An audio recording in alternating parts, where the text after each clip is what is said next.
Okay, good. All right. I guess we will call this meeting to order. Yeah? All right, first we have roll call by Matthew Johnson. Yes, Sarah Glenville, Here. Dennis Scholl, Here. Eddie Oakley, Here. Ed Stafford has not yet joined us. Kara Arena is not able to be with us this evening either. Russ Walker, Here. very good. Richard Newbill, Here. Steve Monroe, Present. Sherry Richmond, Present. and Rebecca Rabel. Madam, you have a Okay. quorum. All right, so we, May I take one quick second? Yeah. I did want to take a second to introduce Kenneth Klauser. He is doing our audiovisual stuff tonight. Kenneth was an employee with us before he left to take on the same type of role with Summit Church, and he's going to be joining us for each of our meetings with Planning Board and Council. So I just wanted to thank him very much for being here this evening. thank you. Now, because of masks, I can't hear very well. What's your last name, Kevin? Cloud. Oh, I thought Matthew said Kevin Costner, and I was like, well, now, okay. Well, Kevin, we are happy to have you, even if you are not a movie star, so. Okay, so we are going to continue, I guess, the public hearing itself is closed, yeah? So we are just now here to deliberate and vote. So, but just to ground everyone, we're deliberating and voting tonight on the request for a PUD at 2221 Guilford College Road, 5300 Mackey Road, 2207 Guilford College Road, and 5303 Mackey Road. So, so I think we can just jump right in. My plan for tonight is that I don't think we need to go through any more recommendations or what our vision is for the PUD. I think we've given the feedback. The developer has told us what they're willing to do and not do based on our recommendations. And so I think we just need to deliberate on the plan that we have at hand, whether we like this plan or not and want to vote for or against it, and then take a vote. And just as a reminder, we will be voting, remember, we vote to recommend to the town council, whether it's a affirmative recommendation or a negative recommendation. So for anyone listening at home who thinks that we have any kind of real power here on the planning board, I am sad to tell you that we do not. But you all might be happy about that. So we'll just open it up. Does anyone want to start with their thoughts and what we're thinking in terms of where we're going to make our motion, whether it's going to be an affirmative recommendation or a negative recommendation? Well, I make a motion that we, Oh, you want to just jump right into the motion? You don't want to deliberate?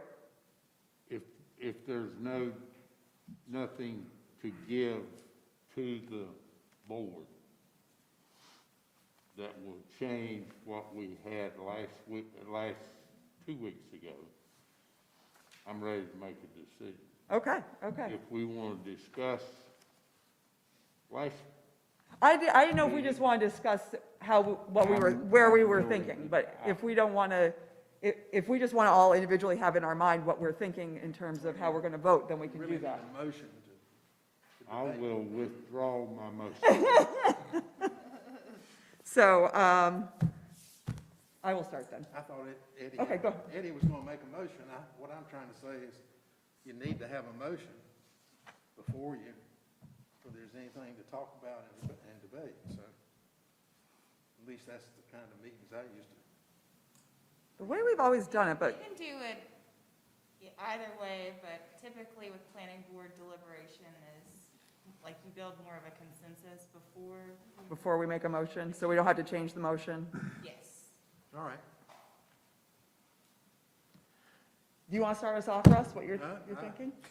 Eddie, do you want to start us off, what you're thinking? What I'm thinking? Yeah, are you thinking in the affirmative or in the negative? Negative. Okay. And my reasons, You can give reasons or not, or we can talk about, are we all feeling in the negative, or are we all feeling in the positive, or is anyone feeling in the positive, or I just don't think it's a good fit. you don't think it's a good I don't fit? think it's a good fit for Jamestown. Madam Chairperson, Okay. I would like to just share some thoughts, if I might. Yeah, please, please. I'm one of the newbies here. I've only been here 28 years. You take that down so we can hear plainly. Thank you. Thank you. Thank you very much, Eddie. I'm one of the newbies here. I've only been here 28 years. But I've taken this responsibility, now my second term, fairly seriously, and have just thought long and hard about not just now, but the future of Jamestown. Those of us that were brought here from some other place, we don't always find a place called home, and I have found this place to be home without becoming emotional.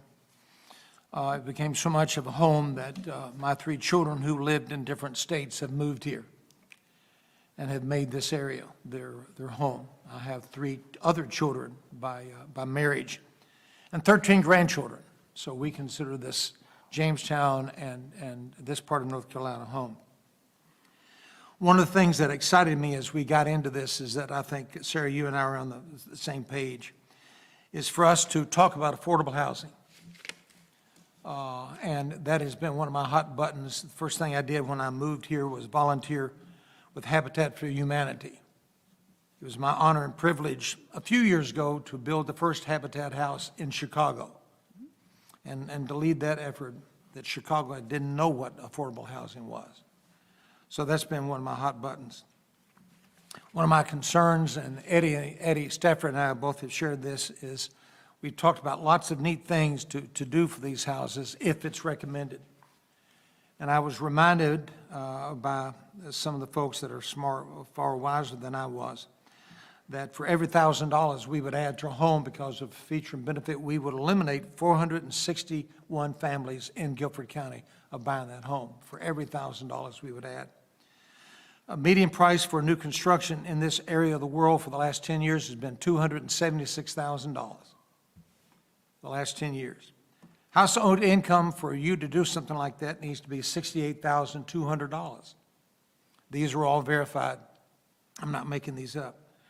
I'm just wondering as I look at these, and not picking on those of you who are part of municipal staff, is how many members today who are part of municipal staff for Jamestown could afford to come up with the necessary $68,200 income to buy a house in Jamestown.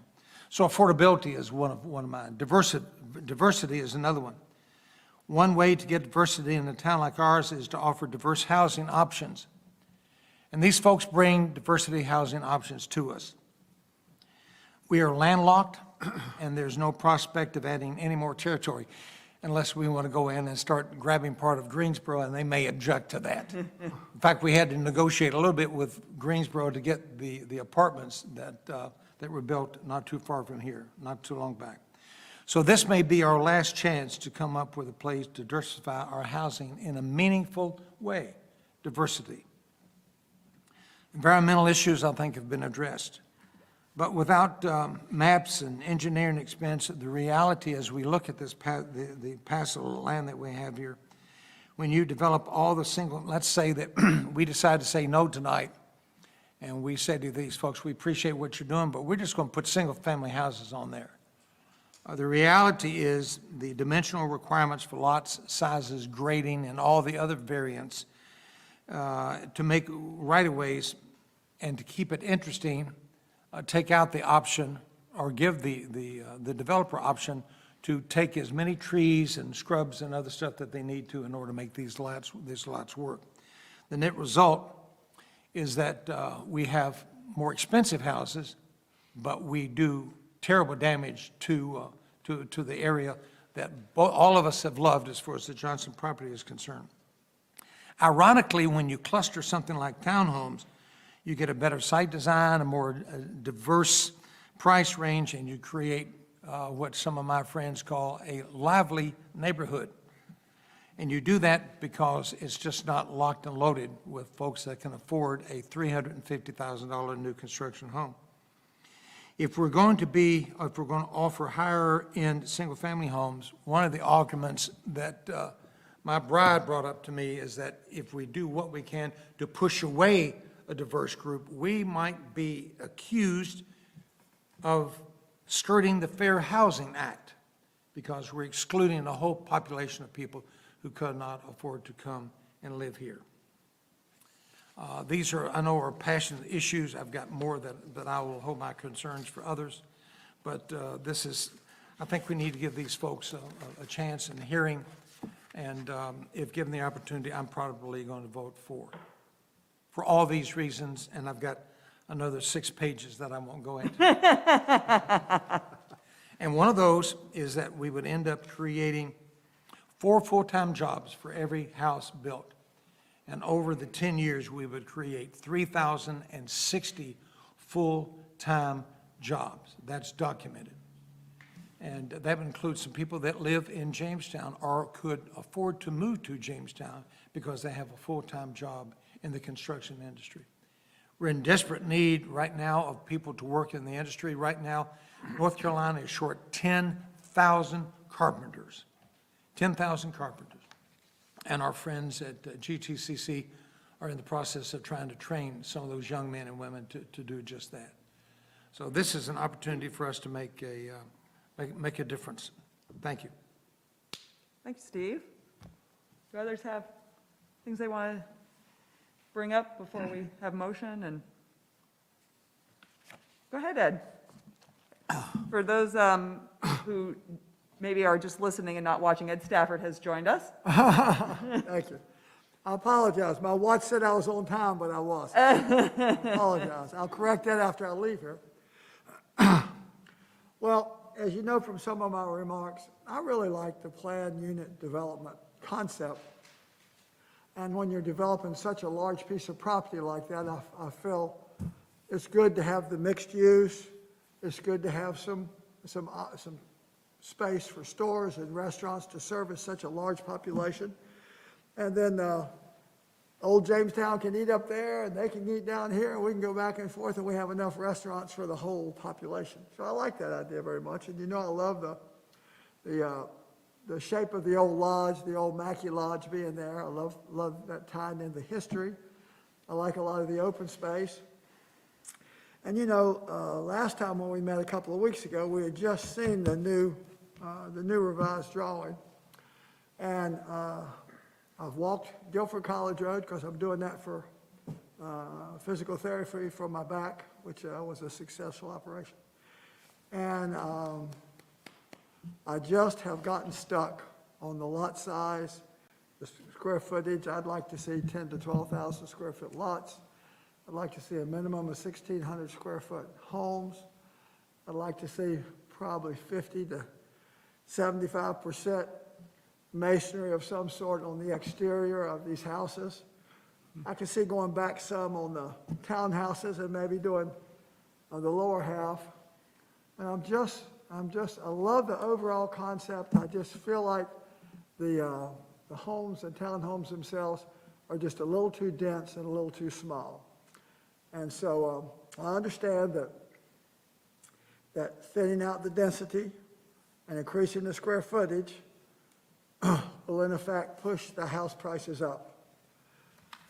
So I appreciate what my friend Steve has said over there, and I don't disagree with him, but I just feel like the overall caliber of these homes and townhomes is just not up to par with what we've set an example for here in Jamestown and what would fit in with us comfortably. So because of that, I've come tonight thinking I was going to be positive, but I feel much more negative. All right. Okay. Thank you, Ed. Other thoughts anyone wants to share? Or? No? Well, I'll share my thoughts. As Steve mentioned, I, as a social worker in particular, am very concerned about affordable housing, diversity, and these types of issues. And that was one of the things that disappointed me, honestly, about the plan, was I had really hoped that the plan, particularly after our recommendations, would come back and have more diversity of housing options within the plan. I feel like there is a way to do a housing development, and really, for real, true diversity, you shouldn't have a $300,000 neighborhood over here, and then a $100,000 neighborhood over here, and, never the two shall meet, except for when they, both are at Food Lion or whatnot. So I feel like there is a way to do a really good development that has a real cross-section of housing, where you have some really affordable housing. And I am not one who's opposed to rentals. I have not seen the research to bear out that rentals bring more crime and, nefarious deeds with them. If that research is out there, I'm happy to see it. It seems like it's more of a feeling that people have with it. I myself rented for years and years and years, and know that you can have a lot of pride in where you live, even when you rent. So I'm not necessarily opposed to rentals per se, so it's not that. It's just that I feel like if you look at something like Adams Farm, which is, we don't necessarily want as the model, but there are some things that Adams Farm has done well. Yes. And one thing that I think it's done well is it really does have a diversity of housing. It really has housing options that are affordable for people, and then it has some housing options that are, for a different subset of the community that can afford higher level homes. And when you have a community like that, that's when you really bring the diversity. When those folks are walking the same trails and seeing each other and interacting with each other, that's what you want to see with diversity. And I didn't feel like this plan brought that at all. It brought one lot size, pretty much a very restricted view of how big the homes were going to be, mostly because the lot sizes there's one lot size that they've proposed. So you're not getting that diversity of housing. And I think that's beyond my primary concern, which is the school issue, which I've made very clear that's my primary concern, is that we don't have the infrastructure right now to accommodate the influx of kids that would come with this development in the school system. But after that, I think that was my second biggest disappointment about this plan. It didn't take to heart the variety that it could have, and really made it a diverse, unique community. It made it look like, from the renderings, a very cookie cutter, single plan community that would be really for one price point of the population. So then you're not bringing diversity. You're bringing whoever fits that demographic right there. So that's where I am at with the plan. I think a PUD is the best option for this piece of land. I just don't think this is the PUD that's the right option for this piece of land. So those are my thoughts.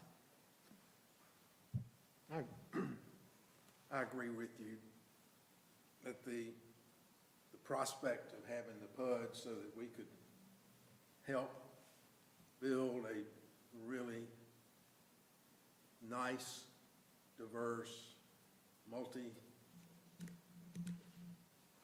of homes was a good idea. I voted to develop the PUD ordinance, but this isn't what I was looking for. And the process of trying to work with the developer has not been pleasant. And I said last time, I live in a townhome community. It's not huge like this, but it's diverse with kind of people who live there from various walks of life, retired, working. The homes are brick, the facade of the manufactured stone, a little bit of vinyl where it need to do, and they don't look all the same. I really like living in that kind of home in Jamestown. I've never had that kind before. I lived on 7 acres down in Randolph County. A little bit of difference. In a house, A little bit of a difference. Randolph County sure is. No, and I'm 7 saying acres. 7 acres. 7 acres per quarter or whatever. way it was, though. Anyway, I agree with you that I think a PUD, that we have set up the process, the ordinance to do with it. We just didn't get what I was hoping for. And there are lots of developers in this county. And, we didn't know anything of what we got. This is the first one we saw. I don't know who else might be out there wanting to talk to the Johnsons about purchasing this property and might have a different approach to how they use the PUD concept. So I'm here to, not to be positive about this proposal. I'm positive about the concept of using this, as Matthew said long ago. We've got other large parcels of real estate that are going to be up for development with that highway going through. At least that's what I understood him to say. And that's one of the reasons that we proposed this and the town council adopted the PUD concept. So I'll put my mask back on. Thank you, Russ. Any other comments we want before we make a motion, or? This may be a little bit far-fetched, but we're all appointed here to represent Jamestown. And we all have our own individual pets, as you say, or we all have our individual talents, let me put it that way. We haven't really talked about the school enough.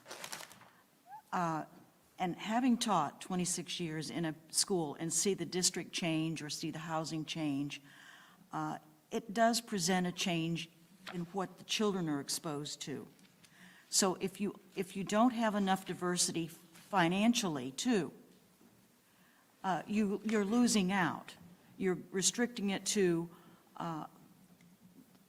where you might not have enough money coming in through the PTA, for example, enough money coming in to support some of the teams or support the clubs.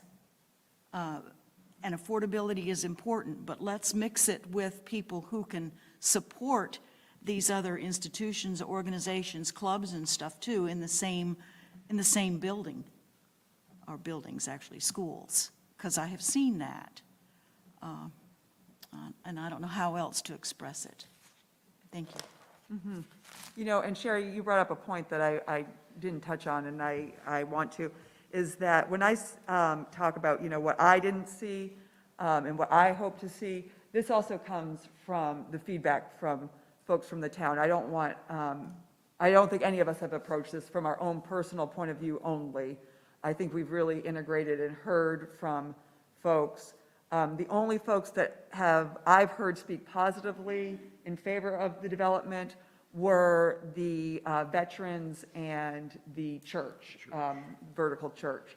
And both are worthy causes, certainly, but I haven't heard anyone else in the community speak positively in favor of this. And so my concerns is also some of what I've seen reflected in what I've heard from folks of not having the mixture, not having the variety.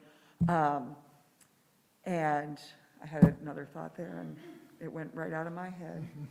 I can't remember now. I know, there is concern that, sometimes it's just people don't want any development at all. But I've had a lot of sincere people contact me, as I'm guessing others have, that say, we know this is going to be developed. We're not trying to say don't develop it. We're just saying we want better for Jamestown than this plan. So that's where I'm coming from. It's not just from me personally and my little Piccadilly is about affordable housing and diversity and such. It's in the schools. It's from folks that have approached us and spoken here publicly or reached out to us privately. I guess I'm the last one, huh?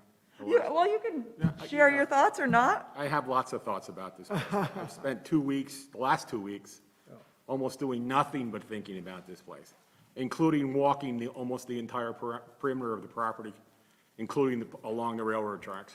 I walk I generally, when I walk, I don't walk where there are sidewalks, I walk everywhere else. And, you know, there's two things. If you remember, when we first started this conversation, the first thing I said I wanted was perimeter. Buffer. I think the yeah. developer's done a real nice job of coming up with a reasonable way to address that. And I like that. I like the idea of the PUD. I like the idea, the fact that we should have a mixture. I'm not sure I want commercial development in there. I mean, I'm more for the people in the, you know, the town center here as opposed to setting up another one somewhere else. So that's neither here nor there for me, as far as additional commercial. I like the idea of the PUD. I like the idea of the diversity, and there's not a lot of diversity as far as lot size. And I think the second thing I said, I went back and looked at my own notes from what I said. The second thing I said was the smallest of the townhouses were too small. The lots were too small, and the houses weren't wide enough. And I still believe that. I mean, you know, and I know they addressed a significant number of the housing units came out of that area that was, I think, T1 or T2, one of those, you know, one of those areas. So, but they didn't change the size of anything. And that kind of bugged me. Then the last thing that really got me, I was walking along Guilford College Road, and I stood on the railroad bridge and looked at the trees. And the thing that disappointed me the most about everything they did was the arborist. He didn't walk the property. I did. He didn't. He did it by desk review. How in the hell do you review a property this size from a desk? You don't. And this property's got some beautiful trees on it. And you can see them. I mean, you walk the entire perimeter, you can see them. They're there. And if you tend to sneak into the property somehow, I'm not saying I did, but if you do, and I do have a nice set of combat boots that I've used in a lot of places, including that one, there are some really beautiful trees there. And they're going to come down, and I hate that. I hate that immensely. So, I agree with you, Russ. The PUD's a good thing. Just not this one. This didn't go far enough. I mean, yeah, all of a sudden, if I recall, 2 weeks ago, someone raised this 160D stuff, and we all kind of got confused and said, oh my God, we have to do something.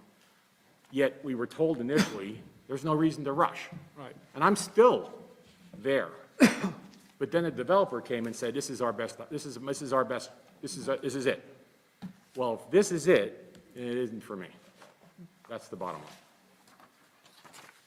I've said enough. All right. I'm good. Thank you, Dennis. You're welcome. Is there anything more that anyone wants to share before we have a motion put forward? Well, if someone wants to put a Make a motion motion to forward. vote. You ready to vote, Richard? Okay. Well, if someone wants to put a motion forward, I motion we vote. okay. And what's the motion? That we do an affirmative recommendation or a negative recommendation to the town council? Thank you. Which?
community character. And the proposed zoning amendment is not reasonable. The planning board considers the proposed zoning amendment to be unreasonable because, A, the report of the town staff finding the proposed zoning amendment to be unreasonable is adopted by reference. B, the planning board further finds that the proposed zoning amendment is unreasonable because the current proposal for the planned unit development, PUD, zoning designation does not adequately address concerns and recommendations regarding unit density, population growth, infrastructure burden, and aesthetics, and does not contain a vibrant mixture of compatible users and housing types. And number 3, the proposed zoning amendment is not in the public interest. The planning board considers the proposed zoning amendment to be against the public interest because, A, the report of the town staff finding the proposed amendment to be against the public interest is adopted by reference. B, the board further finds that the proposed zoning amendment is against the public interest because it does not enhance Jamestown's small-town character and heritage, add value to existing neighborhoods, or specifically mitigate the impact of large population growth. Thank you, Ed. So that was a motion. Can we get a second? Second. Thank you, Russ. And this, we just do all those in favor, right? All those in favor say aye. Aye. Any opposed say nay? Hey, Did you hear? Yes. Steve? Okay. All right. Then, that's it, right? Okay. That's it for the vote. All right.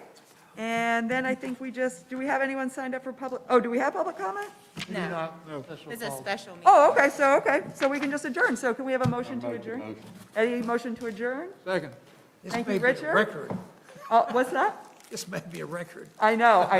All those in favor say aye. Aye. Any opposed say nay? All right, we're adjourned.